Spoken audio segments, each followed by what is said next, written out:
Hi, welcome back to another brand new show with Wellness with Mo. Hi, my name is Mo, and today's episode will discuss my upcoming session, which will be on the 1st of October. If you really want to participate in the session, I will leave my email in the text box below. And you can contact me through my email by sending the subject name, which is Footprints of Mindfulness. So today I decided to give you a free little peek about what we mean by footprints of mindfulness. Well, you see, my session is all about judgment, and we tend to judge ourselves and judge others harshly, and especially ourselves. We usually judge ourselves even worse than when we judge others. Why do we do that? This is because we always think that when we judge ourselves, this might motivate us, might give us more courage. However, that doesn't really happen.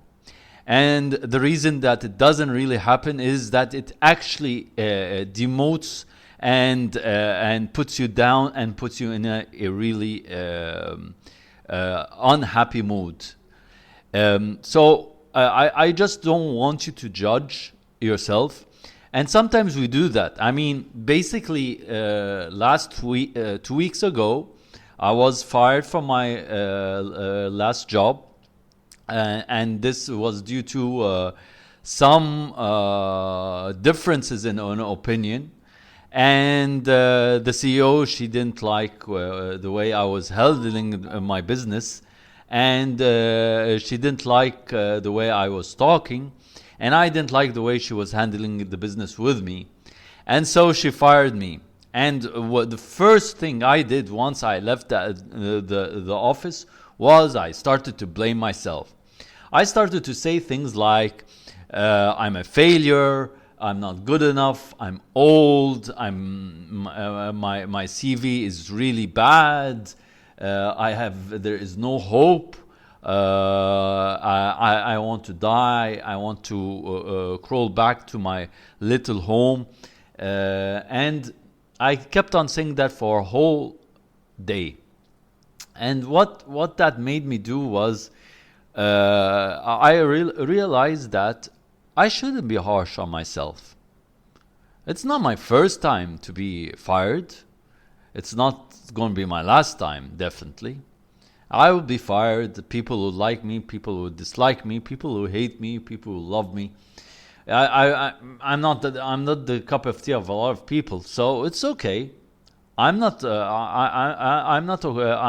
upset that people don't like me. I shouldn't be upset that I don't like myself. I should thank myself. I should practice gratitude. I should learn. I should do things that will improve my status.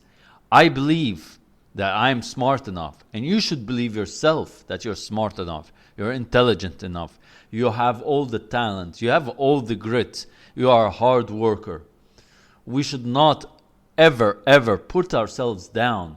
Because you see, when we judge ourselves, we subconsciously plant seeds that we are failures. We plant the seed in our brain that we are not good enough. We plant the seeds in our brain subconsciously without even knowing that it's being done. We're conditioning ourselves. We're profiling ourselves that we become failures. We're profiling ourselves that we become not good enough for ourselves. We shouldn't do that. We should come and sit with ourselves and say that I am not a failure. I am not bad. I'm very smart. Some people might get me. Some people might not get me. I have a lot of knowledge to spread around the world. The world doesn't rotate around several other individuals. It doesn't just rotate around myself. The world rotates around a lot of other people. I should love myself. And with that love, I should transfer this positivity of energy to others. You should share your experiences. You should know that such experiences are really, really, really important. For me to do this, I generally advise several things you need to do. Firstly, you need to acknowledge yourself that you are not the problem. And you have to acknowledge yourself that the others are not the problem. All you have to do is say, maybe I need to develop myself in some area. Maybe what do I learn? What are the lessons learned from this failure? If I call it a failure, what are the lessons learned? Do you learn your lessons from your failures? I certainly do. I do, and I remember, and now I know that I am not a person who should be sitting behind a desk writing numbers in an Excel sheet and punching them in like data entry. I am not a data entry. I'm not a robot. I'm a very, very well-knowledged, well-inspired person who learns from others, who develops more knowledge, who learns other things. People don't test me in these areas, and people won't test you in these areas. You have to go and fight for every part of your life. So do not judge yourself. Do not blame yourself. Always remember that you are good enough, that you are fantastic, that you failed, you learn, you move on. Don't stay where you are. Don't blame others for your issues. Don't blame the situation or circumstances or the company or whatever for your failure. Failing, and I have always said this in all my trainings and all my coaching sessions and all my online activities, failing is a gift. If we don't fail, we don't learn. And those who say that I don't want to fail in life, I always want to be successful, well, I tell them, I'm sorry, but failure is part of being successful. All the great people around the world, living or dead, in our era, in our century, or in the past, they all had one thing in common. They learned from their mistakes. All the advances you see, it wasn't done from the first time.